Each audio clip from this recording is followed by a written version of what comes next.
పర్టికులర్గా ఇలాంటి కేసులు అన్ని రెగ్యులర్గా వస్తూనే ఉన్నాయి. అసలు ఏం జరుగుతుందండి సినిమా ఇండస్ట్రీలో?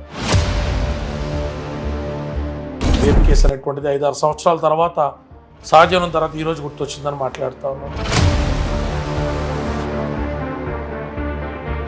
నేను ఎలాంటి తప్పు చేయలేదు, కావాలని నా వెనక ఏదో కుట్ర పన్నుతున్నారని అంటున్నారు.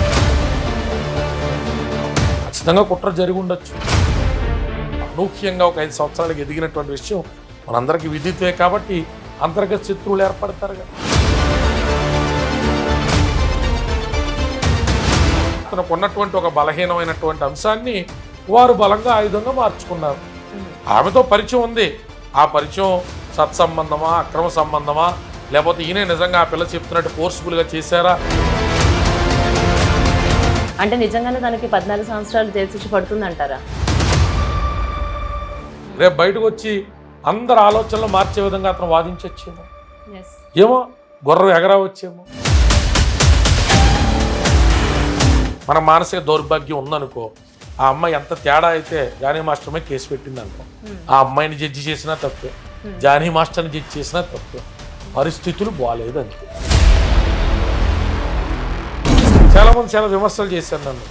వేస్ట్ ఎవరు నువ్వు చెప్తున్నావా, నువ్వు కాదా అంటే సమాజంలో ఎవరు తిన్నంగా ఉన్నావు? దొరికినోడు దొంగ, దొరకనోడు దొర.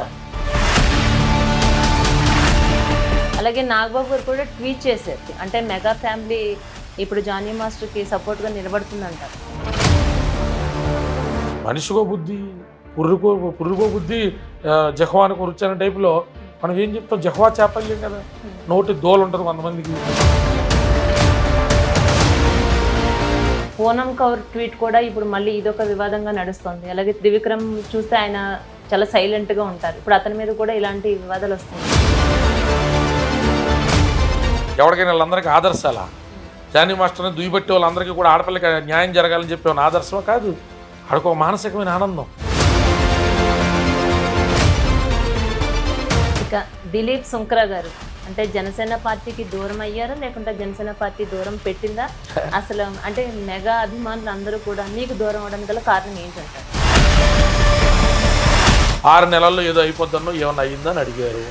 కాలం గొప్పది, సమయం గొప్పది, వారి ప్రయాణం వారు చేసుకుంటే ప్రజలకు మంచి ఏమనండి. మనకు నాయకత్వ లక్షణాలంటే ఏడు సచ్చినాయి అనుకోండి, ఈ పార్టీ అవకాశం ఉండదు, ఆ పార్టీ అవకాశం ఉండదని దుమ్మెత్తిపోయడం ఎందుకు? నేను అంత పోటీగా నన్ను అనుకుంటే సార్వత్రిక ఎన్నికల్లో నేను ఇండిపెండెంట్గా పోటీ చేయగలగాల, ప్రజలను మెప్పించగలగాల, డబ్బులు పంచపంచగా పట్టగలగాల, గెలవగలగాల. అవి మానేసి పార్టీకి పనిచేసాను, పార్టీ టిక్కెట్ దిక్కుమాలి ఏడుపుల వాళ్ళు ఏం కలిసి వస్తుందా?